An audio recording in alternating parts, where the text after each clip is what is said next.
o que se trate de socio único. Respecto a la capacidad, igualmente se aplican las normas del Código Civil y Comercial referente a la capacidad de derecho y de ejercicio que deben poseer los socios. Y hay algunas disposiciones genéricas respecto a personas de los socios. En primer lugar, variando el régimen anterior, ahora se permite expresamente que los cónyuges puedan formar entre sí sociedades de cualquier tipo. El caso especial de que haya una sucesión con el acervo hereditario se va a constituir una sociedad. Si hubiera socios menores de edad o incapaces, con capacidad restringida, estos herederos solamente pueden ser socios de una sociedad con responsabilidad limitada. También hay una importante limitación a la capacidad de las sociedades anónimas, de sociedades con acciones para constituir sociedades, porque solamente pueden ser parte de sociedad por acciones y sociedades de responsabilidad limitada. Respecto al objeto, debe cumplir todos los requisitos que ustedes ya saben con respecto a los actos jurídicos en general y el contrato en particular. Algunas disposiciones de los socios de la ley de sociedades respecto al objeto. Las sociedades de objeto ilícito son nulas de nulidad absoluta, o sea, de ningún valor. Pero este es un supuesto poco probable. Nadie va a poner en su contrato social que la sociedad se va a dedicar al narcotráfico o al contrabando, por ejemplo. Lo más probable es que pase la hipótesis del artículo 19, que una sociedad donde figura con un objeto ilícito se dedique a una actividad ilícita. Por ejemplo, la sociedad cuyo objeto figura la importación y exportación de mercadería se dedica al contrabando. En ese caso, no es un caso de nulidad, sino un caso de disolución. Comprobada que la sociedad se dedica a actividad ilícita, se procederá a su disolución. Respecto a la forma, el contrato de sociedad, el contrato formal, debe constituirse mediante instrumento público o privado, conforme con el artículo 4 de la Ley General de Sociedades. Hay una importante excepción a esta regla, que los contratos por los cuales se constituye una sociedad anónima deben hacerlo únicamente por instrumentos públicos. Respecto al contenido del instrumento constitutivo, ya lo vemos a continuación, y el contrato de sociedad debe inscribirse en el registro público de comercio para que la sociedad pueda ser considerada regularmente constituida. De acuerdo al artículo 11 de la Ley General de Sociedades, el instrumento debe contener la individualización de los socios, la razón social o denominación y el domicilio de la sociedad, el objeto social debe ser preciso y determinado, el capital social que integra la sociedad y la indicación de los aportes de cada uno de los socios que integran ese capital, el plazo de duración que tiene que ser determinado, normas sobre la negociación administrativa, normas sobre la distribución de las ganancias y las pérdidas, las normas que fijan los derechos y obligaciones de los socios, y normas sobre el funcionamiento, disolución y liquidación de la sociedad. La responsabilidad de los socios por la obligación social. Esto es importante para entender la configuración de los diferentes tipos societarios. En primer lugar, puede ser limitada o ilimitada, según el socio limite o no su responsabilidad al aporte suscrito en favor de la sociedad.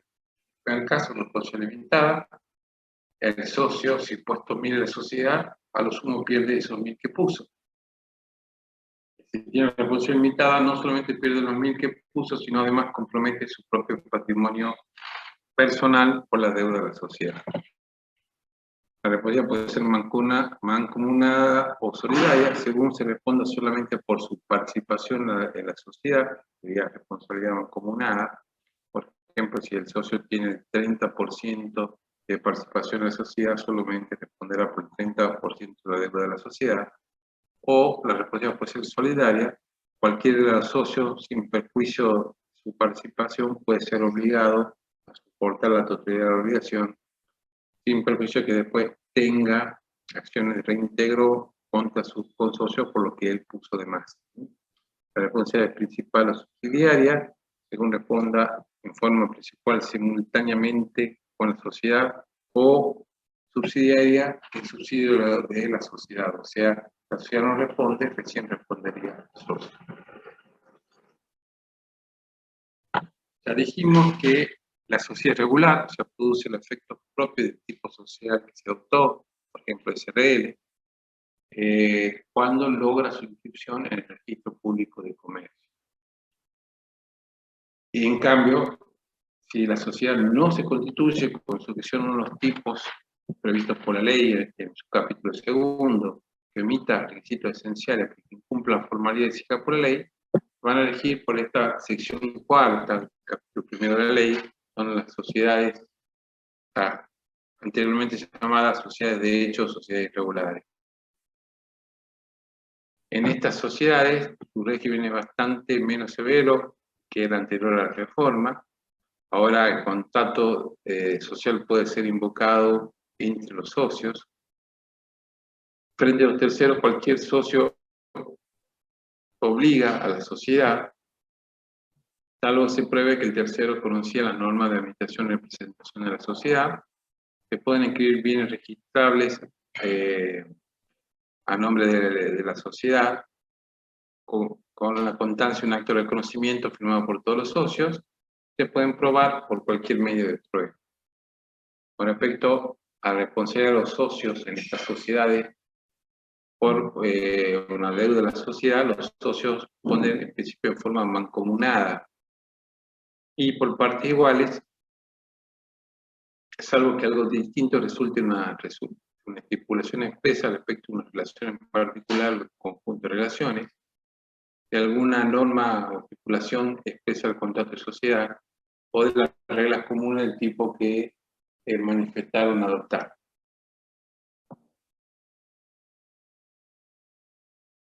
La administración y la representación de la sociedad. El administrador es el que está encargado de la gestión interna del negocio de la sociedad. El representante es quien obliga a la sociedad frente a terceras personas. Normalmente estas calidades de administrador y representante coinciden, ¿no? Pero no necesariamente. La actuación del administrador siempre va a obligar a la sociedad por todos los actos que no sean previamente extraños al objeto de la sociedad, y la ley le impone al administrador obrar con lealtad y diligencia propia de un buen hombre de negocio. Si falta su obligación, van a responder por los daños que se ocasionan a la sociedad de forma solidaria e ilimitada.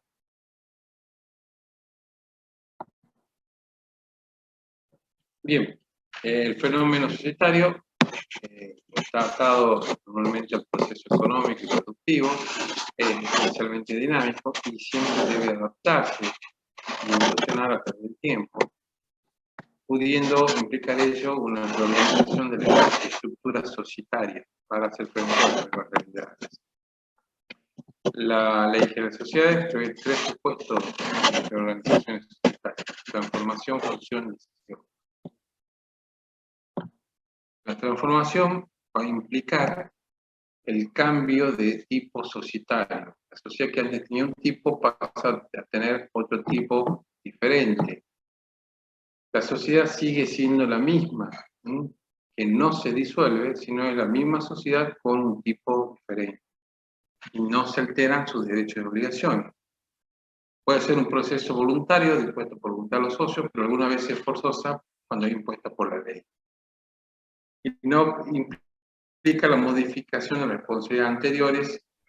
Por ejemplo, si era una sociedad con su responsabilidad ilimitada y luego de la transformación se constituye una sociedad con su responsabilidad limitada, en ese caso la responsabilidad de los socios por la evolución anterior a la transformación no se modifica aunque se la exijan después de la transformación. La fusión implica que dos sociedades se van a disolver, pero sin liquidarse, para constituir con el conjunto de los patrimonios una nueva sociedad. Esa es la fusión propiamente dicha.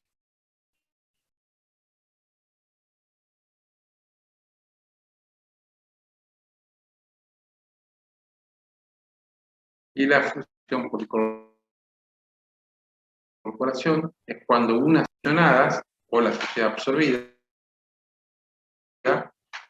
pasan a disolverse, pero su capital, su patrimonio no se liquida, sino que los derechos de la sociedad que se disolvieron pasan a la nueva sociedad que se forma o a la sociedad corporante, según el caso. La escisión en principio implica que la sociedad destina parte de su patrimonio para constituir con eso la creación de una nueva sociedad, que es la fusión propiamente dicha, y a su vez hay supuestos en que la escisión puede mezclarse con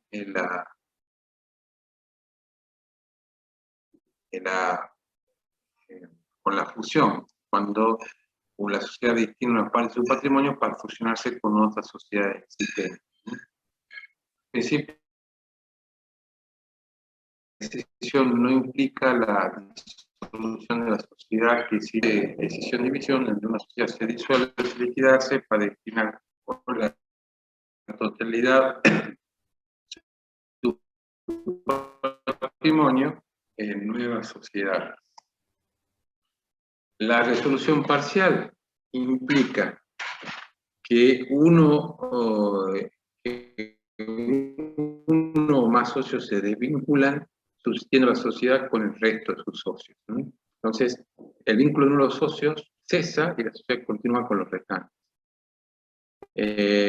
Normalmente las causales de la ley son dos: la muerte del socio, en algunos tipos societarios como las sociedades colectivas, y la exclusión del socio con justa causa, cuando un socio actúa de manera incompatible con su vinculación con la sociedad, permite que los demás socios lo excluyan, evocando esa justa causa.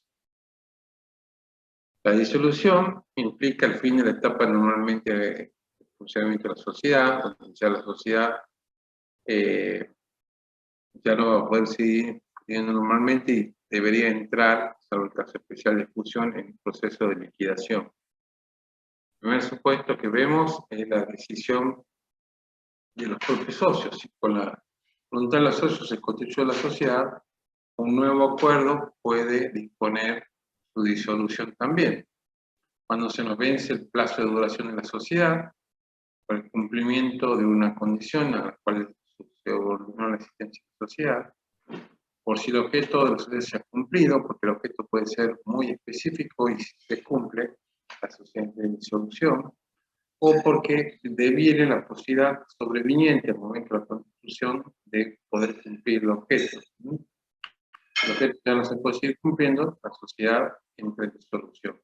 Si tenemos que quedar sin capital, también entra en disolución.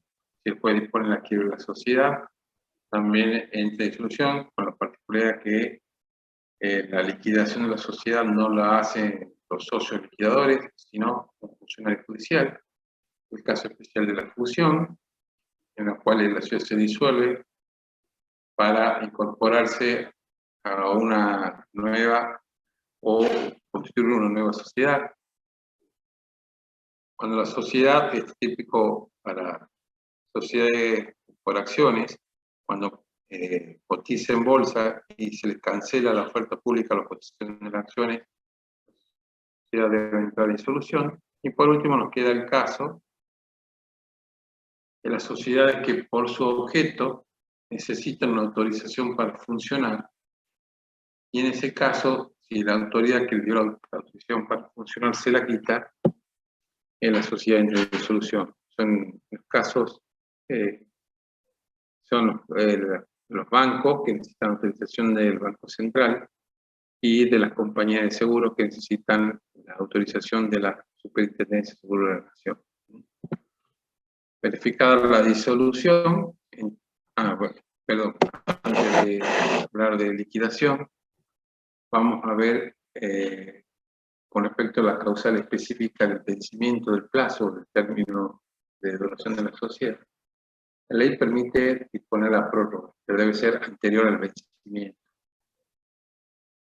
En ese caso, la sociedad que se estaba a punto de de morir, yo lo pongo como si fuera un moribundo, que está por morir, pero lo salvamos, es lo que se llama prórroga.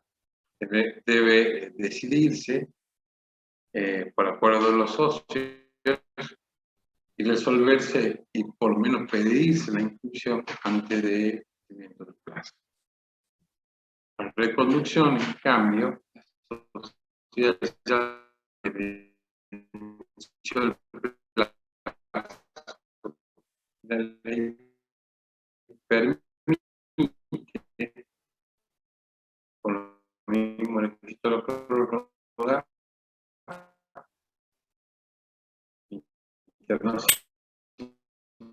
el nombramiento del liquidador, volverle a poner el plazo. Esta, a diferencia del anterior, no es salvar a un moribundo, sino es resucitar un muerto, ya directamente resucitar.